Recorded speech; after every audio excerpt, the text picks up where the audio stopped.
Good morning. Please take your seats, the area you're going to sit. I'd like to have you listen to this song, and John and Al and I afterwards would like you to say hello to each other and hello to somebody maybe you don't know too well. So listen to the words.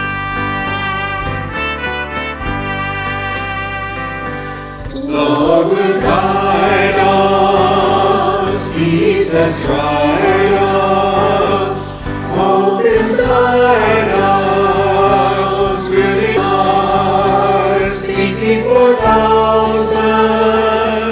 You can give from deep within you.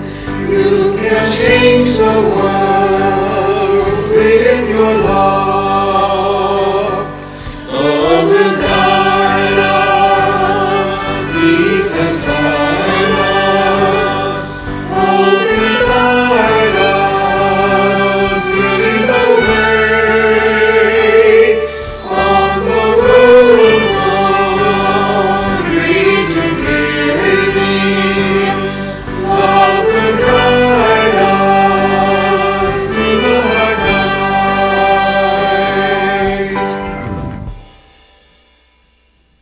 Do that, say hello to somebody. Anybody around you don't know real well, or a friend that you want to get to know a little bit better? Okay.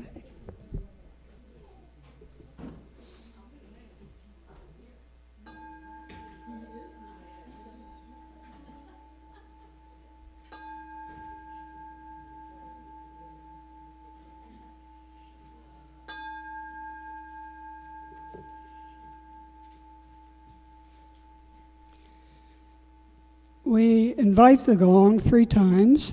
Can you hear me in the back there? Turn it up a little bit more, John. We ring that gong 3 times. The first is for those who carried our history and built this home. And the second time is for those who are here today and carry us onward and carry us forward. And that third time is for those who will imagine what we can be in the future and where we are going. So, good morning. My name is Lillian Fifield, and I am your service leader for today. And we welcome you. We especially welcome you. We're especially welcoming those here for the first time. Do we have someone here for the first time? No. Well, everybody needs to bring a new friend. Anyway, we hope you'll find connection here. We are Unitarian Universalists. Some are knowing the faith, and some are growing in the faith, and some are new to the faith. So let me tell you a little bit about our faith. We are brave, curious, and compassionate thinkers and doers. We have radical roots and a history of self-motivated spiritual people. We think of ourselves and recognize that life experience influences our beliefs, and to join us is to know us. We're also people of many beliefs and backgrounds, people with religious backgrounds, people with none, people who believe in God, people who don't, and people who just let that mystery be. We are Unitarian Universalists, and you will find Buddhists, Christians, Hindu, humanists, Jewish, Muslim, pagan, atheists, and agnostics, believers in God, and more. We are so diverse in faith and ethnicity, in our history and gender, and in sexuality and spirituality, and we are most aligned in our desire to make a difference for the good. And we have a track record of standing on the side of love, justice, and peace. So know you're welcome here, and we ask that you stay with us after the service and have some coffee and tea and let us get to know each other better. Much gratitude today for those who are our greeters.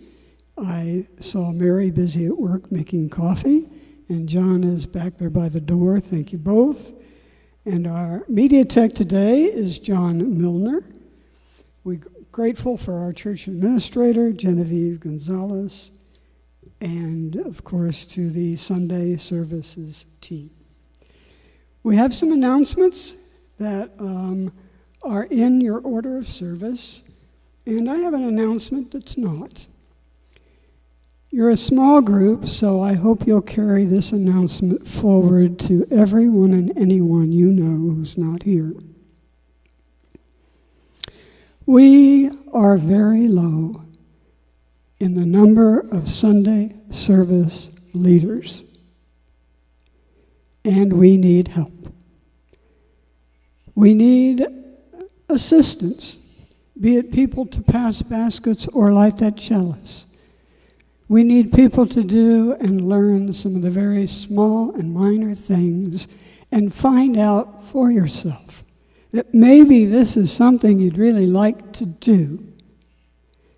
So I'm asking you to just think about it in the rest of this service and to understand that this is the most amazing experience you could have in this entire congregation.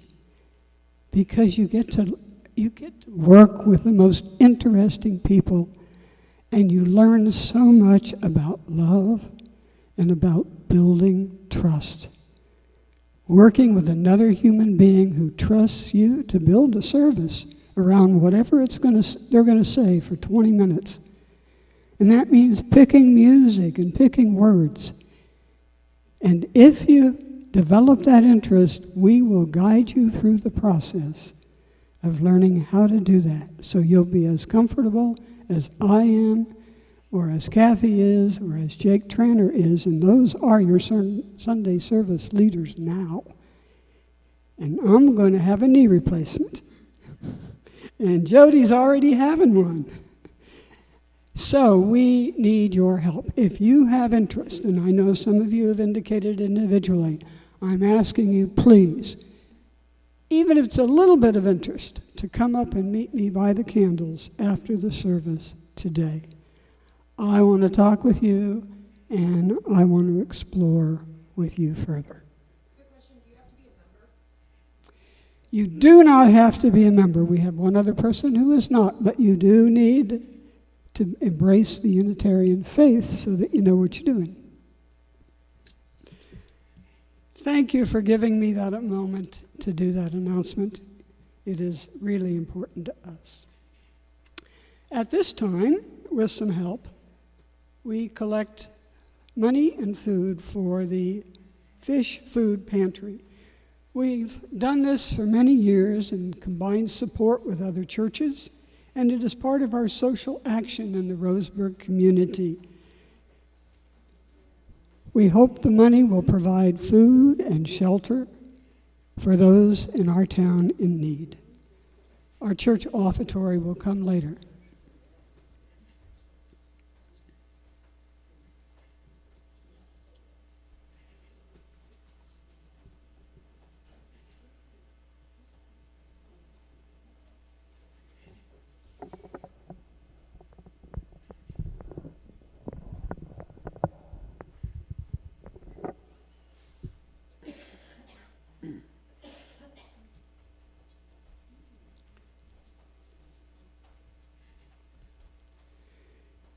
Thank you for your gifts. You know that they will be put to good use.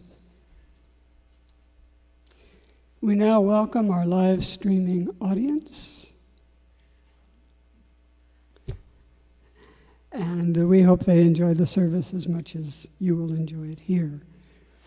Our sermon speaker today is Al Herring, but I'm going to tell you a little bit more about him later. For now, let's light our chalice. Our chalice lighting words for this morning are searching for truth. This is a place for searching for truth. We are believers. We believe in intellectual freedom. We believe in justice. We believe in compassion and concern for each other and for the world. We believe in commitment to those ideals that make us caring and active in the struggles for human dignity. We are Unitarian Universalists lighting this chalice today. And our opening words for today are entitled, Committed to Respond. Committed to respond is the call of a wounded world. We join together this day with loving hearts, hands, and minds, embracing the interconnected web of water, air, and earth. We light a fire of sustaining hope, ever bright with love and justice. And may we bring forth this day new wisdom, strength, and courage to create a new world, not of wealth, but well-being. A world of new peace and abundance for all. And we give thanks for this earth, our shared and singular home, and may we dedicate ourselves to its ongoing care. Rising to the calls deep within us and all around us, may we respond today and always with courage and with love. Please rise now as you're able for our first song entitled Building a New Way.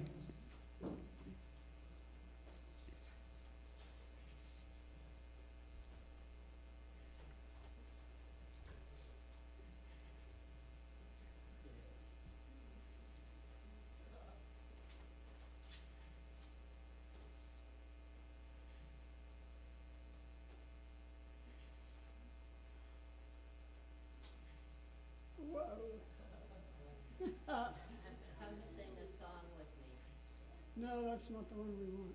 Oh, really? Yeah. What's in the order of service? I know it is. I'm going to move us now then, without that song, to Care and Concern's candle lighting. It is at this time that we share our joys and concerns by lighting a spoken or silent candle. And if you'd like to share a care and concern, would you please form a line in that direction?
I skipped a song, Spirit of Life. And John, is that a song that you have up next, Spirit of Life? If not, please go to From You I Receive.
From you I receive, to you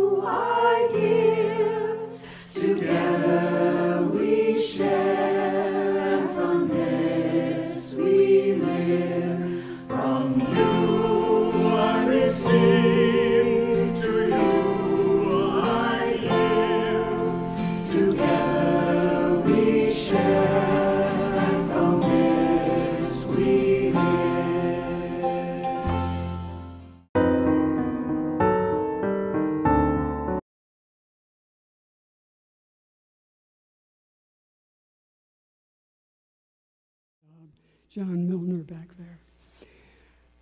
That last song, of course, is part of our gratefulness for the monies that we receive from you for the support of our mission.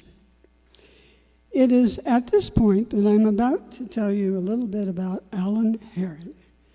However, after I introduce him, he's not going to come up here. We're going to listen to a song that leads right into what he has to say. And then Alan will be coming up. But let me tell you a little bit about Alan. He just stuck a piece of paper in front of me that tells me even more about him than I knew before.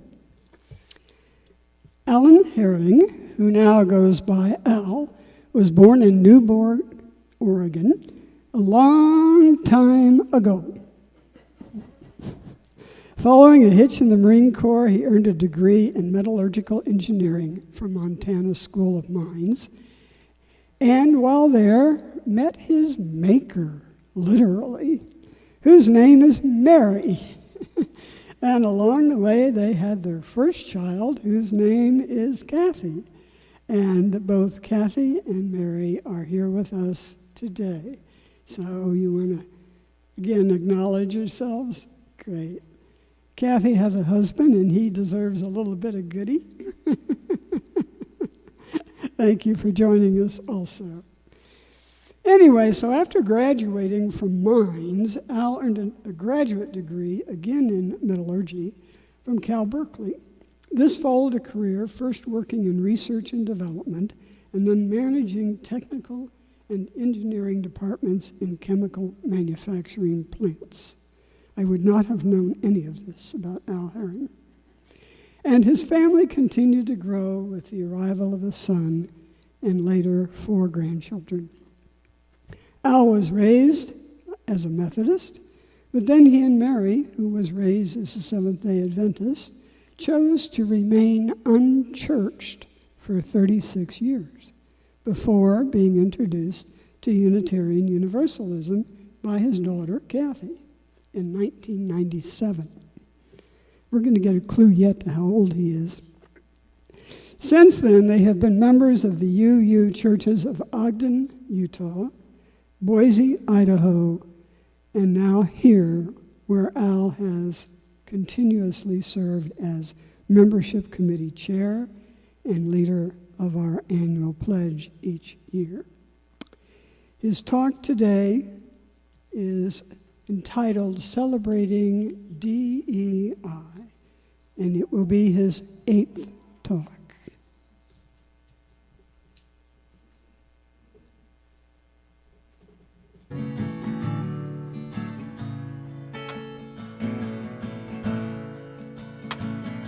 I want to send this one out to the kids that marched in Seattle. And then we're at the Seattle Center.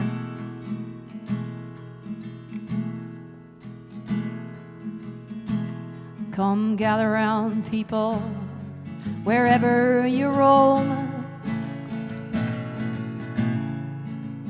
and admit that the waters around you have grown, and accept it that soon you'll be drenched to the bone.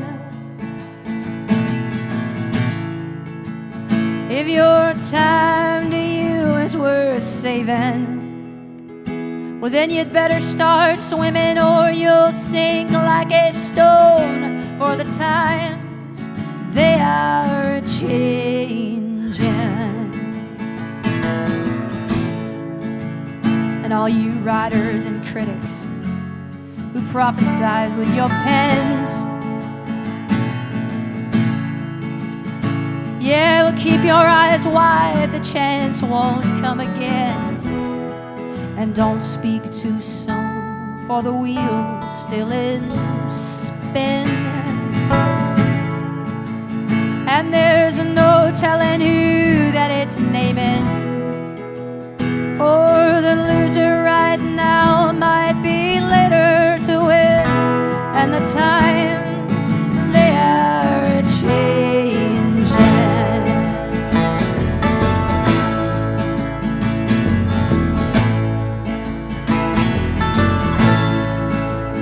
All you senators and congressmen, please heed the call. Don't you stand in your doorway, don't lock up your halls, for he who gets hurt will be he who has stalled. And that battle outside that's raging will soon be rattling your windows and shaking your walls, for the times they are changing.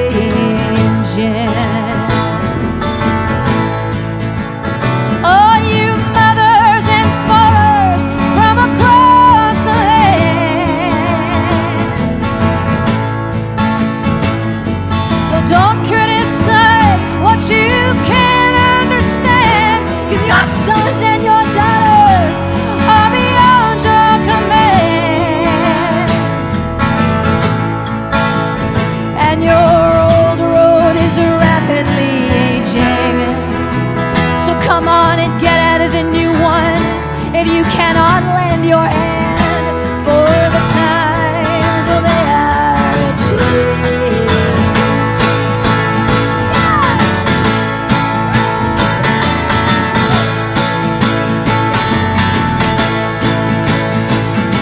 The line it is drawn and the curse it is cast. The first one right now might be last, just as the present will soon be the past. And the order is rapidly faded, for the slow one right now might be fast. The times they are changing. The times they are changing. The times they are changing. The times, well, they are changing.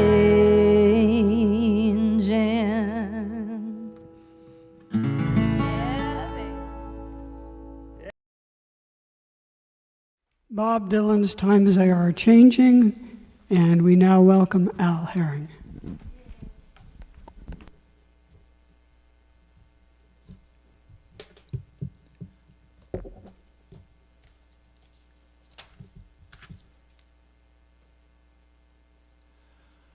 Good morning. Great to be with you. About a month ago, Lillian asked me to speak today and suggested that I just repeat one of my prior services, discourses, for convenience, give the old guy a break. However, I had an itch to tackle a new topic which I believe is more urgent. So here we go. And the times, they are a-changin'. And this is one of them. On January 20th of this year, newly inaugurated President Donald Trump signed 26 executive orders. One of them was number 14151, titled Ending Racial and Wasteful Government DEI Programs. DEI, of course, is the acronym for diversity, equity, and inclusion. Now, I don't know about you, but I always felt that diversity, equity, and inclusion were good things, rather than radical and wasteful. Then the White House, to try to help us understand, released a fact sheet to correct me and perhaps you, stating that DEI has dangerously tainted many of our critical businesses and influential institutions, most of which turned out to be colleges and universities, including the federal government, and also that billions of dollars are spent annually on DEI. But rather than reducing bias and promoting inclusion, DEI creates and then amplifies prejudicial hostility and exacerbates interpersonal conflict. In other words, the president and his toadies are saying that DEI is a bad thing and it needs to DIE. Well, I happen to believe that DEI incorporates many of our primary Unitarian Universalist values, and that needs to be celebrated rather than killed. Look around. Notice that the first page of our order of service shows the recently adopted UUA Pro logo, which emphasizes love and 6 of our shared values. As you drive into our parking lot, you see a sign stating that Black Lives Matter. No human is illegal. Love is love. Women's rights are human rights. Science is real. I love that one. Water is life. And injustice anywhere is a threat to justice everywhere. In fact, I believe that DEI could be used as our middle name, as it incorporates values of critical importance to Unitarian Universalists. Read our 7 principles, and you can't see them from here. And our little handout that says, what do Unitarian Universalists believe in? I am proud to know that diversity, equity, and inclusion are included and incorporated in everything we do. Did the president write the executive order? No. Did he ever read it before signing it? Oh, it's questionable. His special talent is talking rather than thoughtful reading and writing. So where did Executive Order number 14151 come from? Well, it's part of Project 2025. Are you familiar with Project 2025? I see quite a few people nodding. It was created by the Conservative Heritage Foundation and published in 2023 as a roadmap for reshaping our federal government and consolidating executive power in the favor of right-wing politics. According to Wikipedia, quote, the project's primary document calls for replacement of merit-based federal civil service workers by people loyal to Trump, and for taking partisan control of key government agencies, including the Federal Bureau of Investigation, Department of Justice, Department of Commerce, and the Federal Trade Commission. Other agencies, including the Department of Homeland Security and the Department of Education, and you'll love this one, would be dismantled. It calls for reducing environmental regulations in favor of burning fossil fuels, and proposes making the National Institute of Health less independent while defunding stem cell research. The blueprint also seeks to cut Medicare and Medicaid and to reverse as many of Joe Biden's policies as possible. It proposes removing legal protections against anti-LGBT protections. Hold on.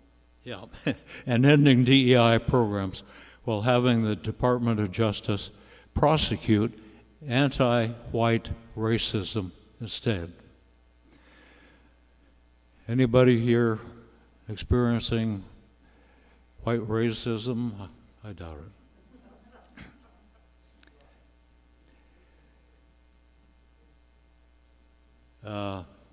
The plan also, where am I?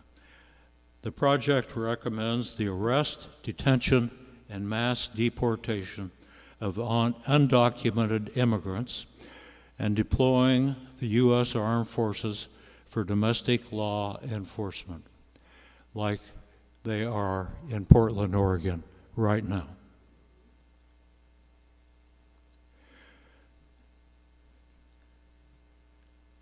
Plan also proposes criminalizing those who send and receive abortion and birth control medications and eliminating coverage of emergency contraception. End of quote. Phew, that's a lot to digest. And aren't you relieved to learn that the administration is going to stop hiring people based on their knowledge and skills and instead use loyalty, and that anti-white racism will be vigorously litigated? In my opinion, the people who created and are now implementing Project 2025 are ne'er-do-wells motivated by ego, power,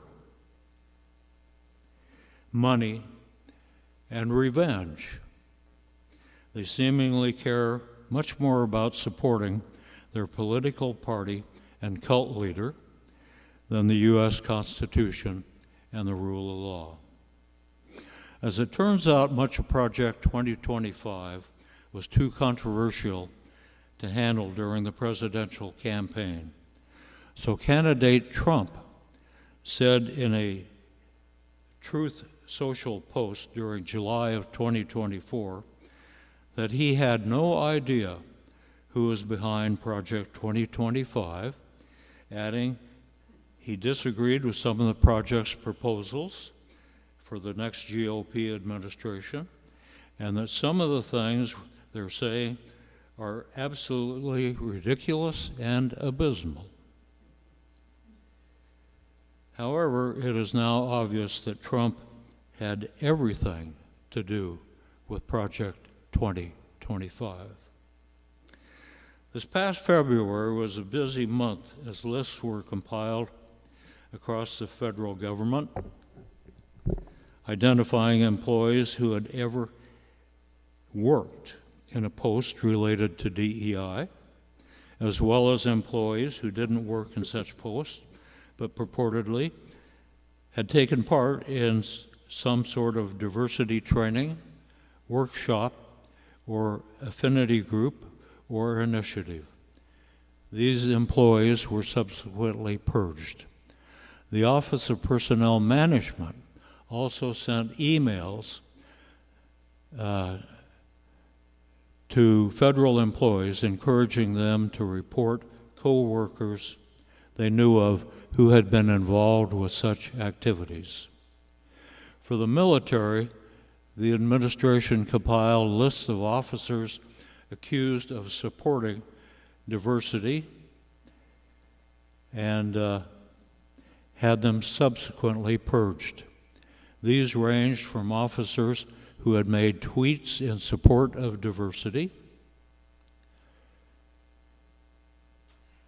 and officers whom the administration simply accused of having originally received their jobs for not being white. As an aside, this reminds me of Senator Joe McCarthy and his witch hunts for communists during the early 1950s. And the executive order had and will continue to have cultural impacts. For example, West Point Military Academy ordered the shutdown of all student affinity groups. Student organizations oriented towards racial minorities, women and or LGBTQ people. The National Cryptologic, got to get this in my focal range here, Museum covered up plaques celebrating women and people of color who had served in the NSA, and the Army's Women Museum covered up posters celebrating the contributions of transgender soldiers, period. The CIA and FBI both dissolved their diversity offices, with the former reportedly also dissolving all employee affinity groups and compiling a list of every employee that was part of one. The CIA later reportedly dismissed these officers and revoked their security clearances.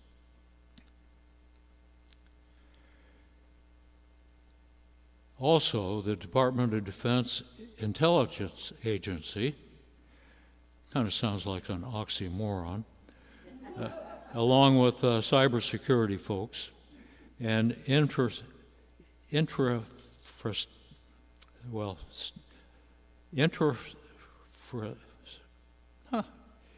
Infrastructure Security Agency, sorry about that, dissolved their employee affinity groups, with the former also ceasing all recognition of Martin Luther King Day, Holocaust Remembrance, Black History Month, Pride Month, and other similar civil rights related holidays. Does this sound a little extremist to you? The Pentagon plans to rename the U.S. Navy ship Harvey Milk, named after the Navy veteran and now deceased gay rights leader, and they are reviewing the names of ships named after Black and Hispanic civil rights leaders and prominent women. In addition to these actions, the administration quietly told federal agencies to stop using certain words and phrases like diversity, climate change, and social justice. This move is part of President Trump's broader effort to eliminate woke policies in the federal government and what he calls radical leftist influences from government programs. This language is one of the latest steps in that, this language shift is one of the latest steps in that effort. The list of banned or flagged words and phrases now totals around 400. Among them are bisexual, black, DEI, gay, lesbian, LGBTQ, queer, trans, and even the word women, but not men. And here is one of the most outrageous actions taken so far to punish people for their perceived DEI activities. According to a newspaper report, at least 15 FBI agents were fired on Friday, just 3 days ago, in connection with their actions during protests that followed the death of George Floyd in 2020. The agents had been assigned to help secure federal buildings during the demonstrations, when a tense standoff developed between a large crowd of protesters and a limited number of FBI personnel. Some agents were photographed kneeling with others in the crowd, which the source described as a tactic meant to de-escalate the conflict. Wow. In my opinion, whether it was performed to de-escalate the problem or take a knee in support of George Floyd, It was absurdly stupid and terribly demoralizing. How many federal employees have been terminated because of their DEI involvement? As far as I could tell, the internet does not provide a number, but it's probably in the thousands. And then there's all the people in school systems and businesses who worked in DEI-related jobs. Of course, the money used, the club used was money. Eliminate DEI or lose your federal funding. So does anything in Executive Order 1451 impact the UUA or individual UU churches? Probably not, at least at this time, since I don't believe we receive any federal funding.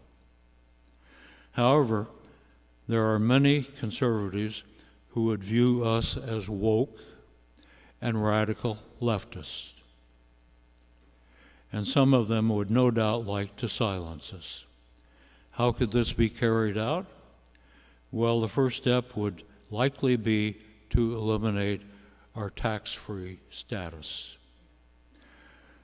So we and other liberal, progressive organizations need to be both careful and vigilant. The experience of Martin Niemöller should serve as a caution. He was a decorated German World War I submarine captain who later became a pastor and an outspoken opponent of Adolf Hitler and his racist ideology in the 1930s. As a result, Niemöller spent 7 years in a concentration camp before being liberated by American forces. After his release, he wrote the following poem. Perhaps you're familiar with it. In Germany, they came first for the communists, and I didn't speak up because I wasn't a communist.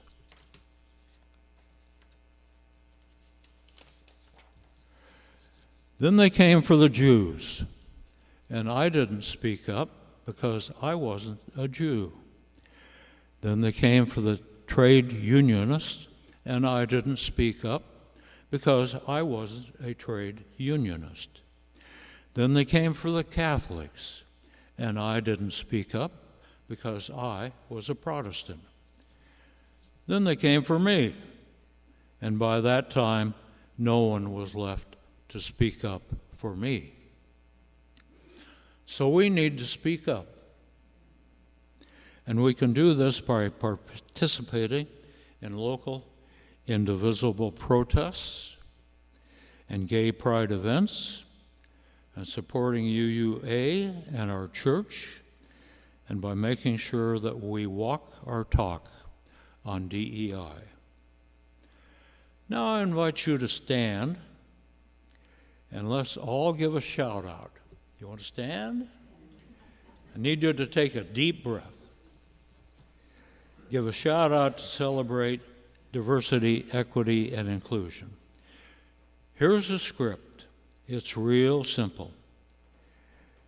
We shout, hip, hip, hooray, for DEI 3 times. You ready?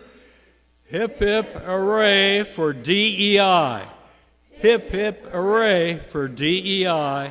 Hip, hip, hooray for DEI. Let's celebrate it. This finishes my talk. Comments are invited. All right. Anyone got a comment?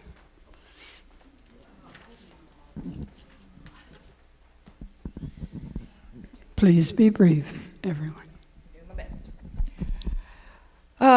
Good morning. So this comes from a former UU board member that served in our Klamath Falls, was a part of the Klamath Falls congregation for 5 years. I went to a lot of training on white fragility, yeah? So what this looks like for us as we reflect is, one, we need to start paying attention to the 8th principle, and I think we're going to get that going because we left that out. The 8th principle is that we dismantle this stuff. And B, a lot of the stuff is microaggressions, and it comes from a lot of the rules and regulations that have put in place to keep a lot of different people out.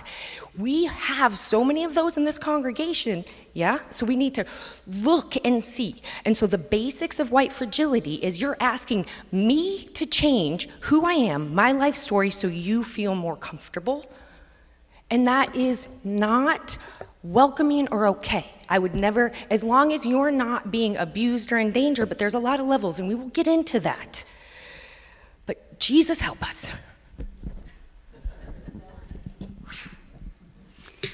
We had a workshop on that during COVID. Some of you attended.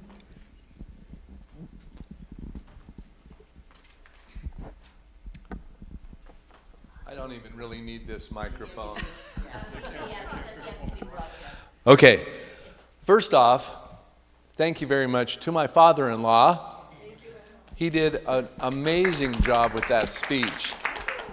And I was sitting here and thinking that instead of DEI, diversity, equity, and inclusion, it appears to me that our current administration actually wants to rename it as the Department of Egoists and Importance. I like it. Wow, Dad, tell it. I think that should be broadcast far and wide. I learned a lot, and thank you for all your research. I wanted to share that I was at a meeting after school on Thursday about DEI at the school district office, and they said, we are DEI, and we are going to push, and we are going to work, and we are going to include, and we are going to micro-focus, and we are going to be more focused on this than we have ever been. They talked about we've been a little sleepy, and now we need to wake up, and I was so proud. Thank you. That's really good news. And remember, we had Christian Yon here a month or two ago, and she is employed by the school district only to do DEI. So we want to keep an eye on her salary. Elaine, just a quick comment.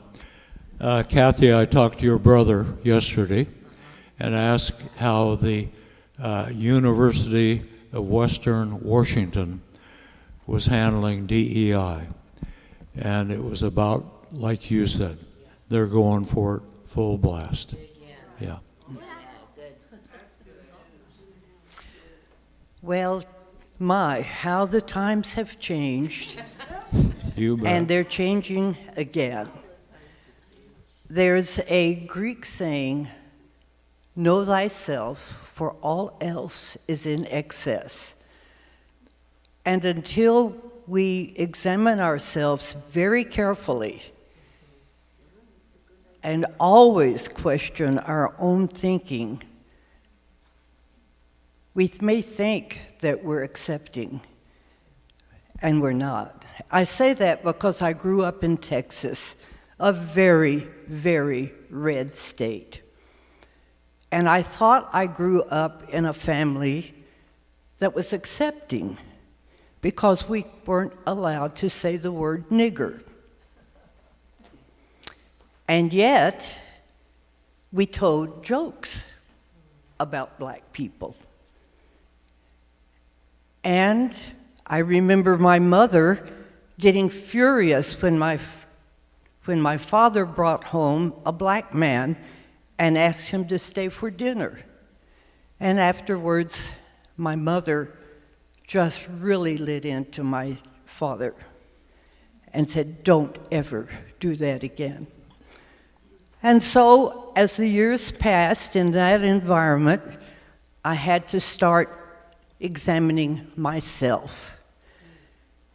And I don't remember when I actually felt like I had changed, but it took a while, because sometimes prejudices are so very subtle. and you think that you are not, and then you realize that, wait, I need to examine myself more.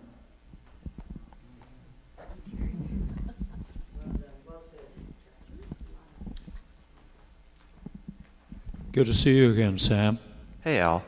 Hey, so I don't know much about diversity, equality, and equity, excuse me.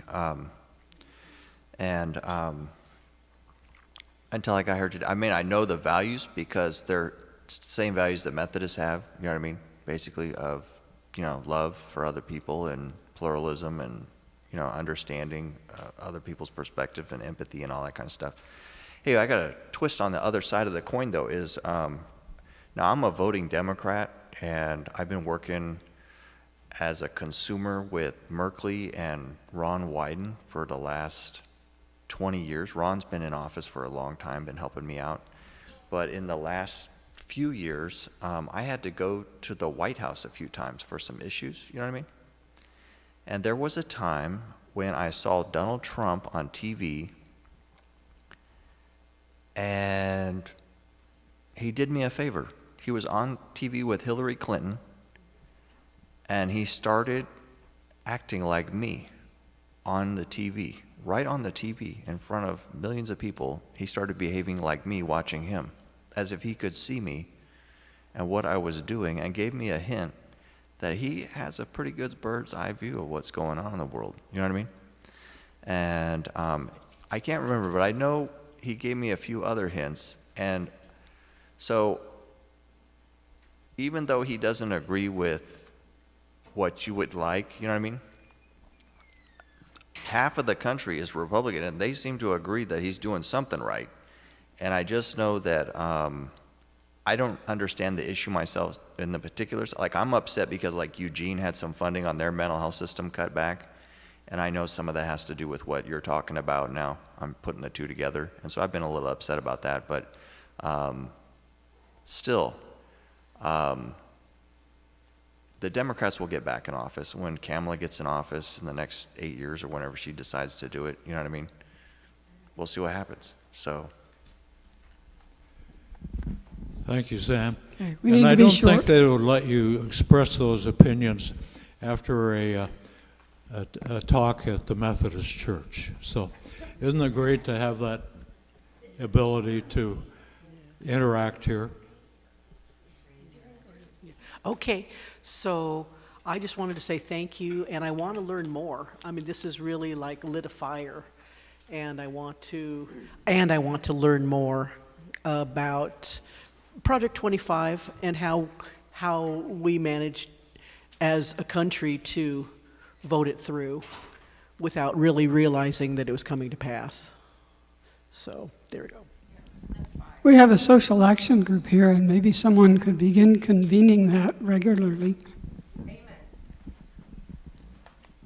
I just want to say, Al, thank you very much. I was halfway through there, I was going to say, I'm not sure if I want to thank you, but thank you. And I think that, to me, the important thing is not the word acceptance, because in the current situation, that's far too passive. I think we need to have active embracing and including and reaching out to and seeking, as opposed to the more tame acceptance. Thank you, Al. Thank All you, thank you, yours, thank Elaine. you.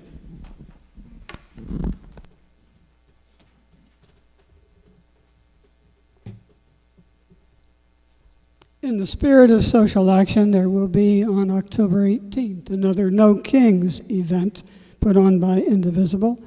And every Saturday, it's on a Saturday, and every Saturday between now and then there are continuing events happening. We just need to get them out, and maybe I'll put my hand to that. Let us close now this part of our service with the song, "We Will Go Out in the World." We will go out in the world.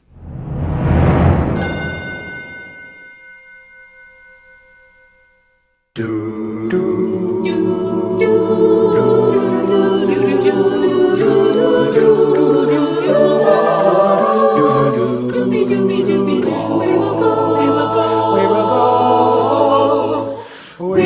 go out in the world and we will say who we are.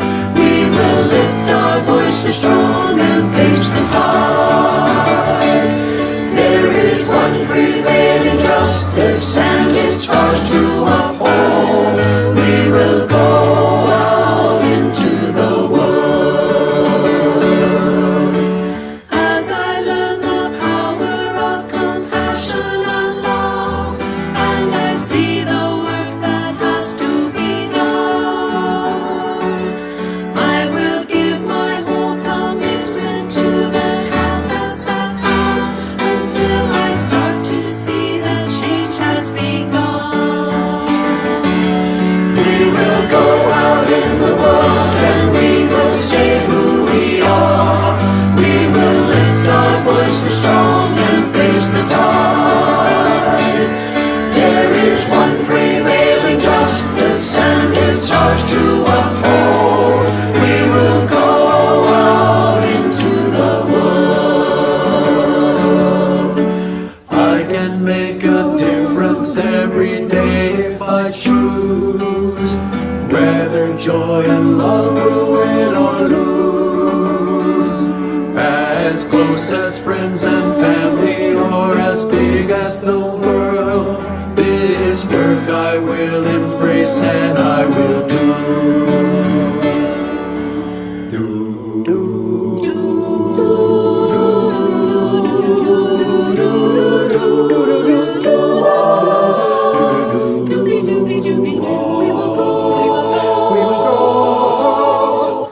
We will go out in the world.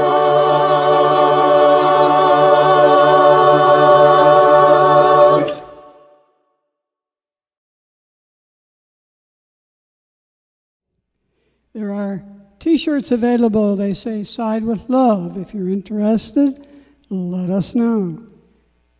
Be out in the world. Our closing words for today are called "Our Calling in the World." We have come to the end of our service, but not the end of our calling in the world. We close our time together with this humble reminder that justice and equity are our spiritual practices to embrace. Each day, every day, we are blessed to be the embodiment of what is possible when justice and equity grounds us in all that we do. May we go forth with the light and warmth of our chalice in our hearts until we are together again. Thank you, Larry, for delighting the chalice. And please join us together. We'll need a smaller circle today in our closing song, which is "Go Lift It Up," and taking hands if you're comfortable.